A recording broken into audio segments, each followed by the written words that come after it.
Magandang gabi po, Luzon, Visayas at Mindanao. Ingat po sa pangangaroling mga kapuso. Brutal ang sinapit ng isang 5 taong gulang na babae sa isa sa mga pinuntahan niyang bahay sa Santo Tomas sa Batangas. Nawala siya matapos mangaroling at patay ng natagpuan habang nakasilid sa isang sako. Positibo siyang ginahasa ayon sa pulisya. Nasa kote ang 2 suspect at pag-amin ng isa, nakita silang nagdodroga ng bata ng mangaroling sa kanilang bahay. Nakatutok si John Consulta, exclusive. Pasado alas 10 ng umaga nitong Biyernes nang makuha na ng CCTV ang 5 taong gulang na babae habang nangangaroling sa tapat ng isang bahay sa Santo Tomas, Batangas. Sa kuha naman, isa pang CCTV, makikitang pinapasok ang bata sa bahay ng isang lalaking nakapulang t-shirt. Kinabukasan, natagpuan ang 5 taong gulang na musmos na si Mary Ayabella Villamor na nakasilid sa sako, wala ng buhay at ayon sa pulisya, positibong ginahasa. Binalikan din ng pulisya ang iba pang kuha ng CCTV sa lugar. May isang kuha pa sa lalaki na kapula na nagpapasok sa bata sa bahay habang hawak ang isang bagong biling sako noong ding Biyernes.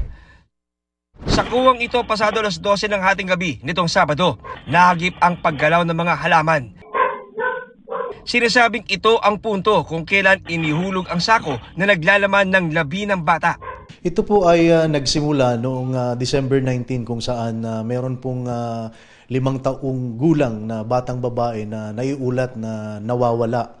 At noong December 20 nga po, kami po ay naka-receive ng isang ulat sa pagkakadiscover ng isang katawan ng isang batang babae kung saan ito na nga po yung napaulat na nawawala. Nitong Sabado rin, inaresto ang 22 anyos na lalaking nagpapasok sa bata. Gayon din ang 33 anyos na kasabot umano niya sa krimen.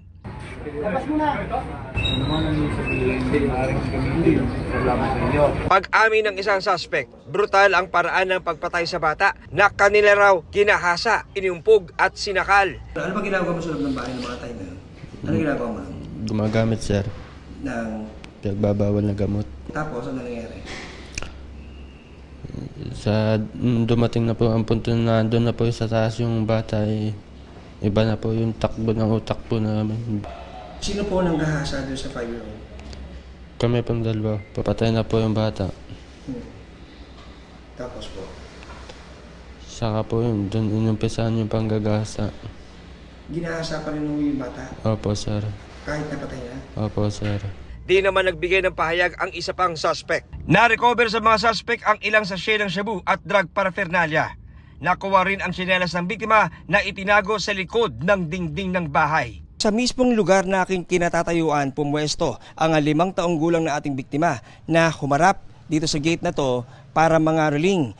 Ang hindi niya alam, ang 2 lalaking nasa loob ng bahay na ito ay meron na palang maitim na balak sa kanya. Napagplanuhan na po namin yun. Na ganito po ang gagawin. Hindi na po namin makakaya yung kuan ng droga. Hindi po namin kaya ng kontrolin. Kumbaga po kami wala na po kami sa sarili. Hindi pa rin makapaniwala ang lolo ng biktima na wala na ang kanyang kinder 1 na apo. Mahal na mahal mong apo ay ganyan na sasapitin. Kaya hindi ko po masabi ang sakit na nararamdaman ko. Hindi po ako titigil hanggat hindi ko pa makukuha ang katarungan niya. Inihahanda na po namin ang pag-file ng kasong rape with homicide at saka Republic Act 9165 dun po sa mga illegal drugs at illegal paraphernalia na nakuha natin sa mga suspect. 3 araw bago magpasko, may paalala ang PNP sa mga mangangaroling. It's a tradition para sa mga atin para sa atin na magcaroling, no? Dahil nga Pasko.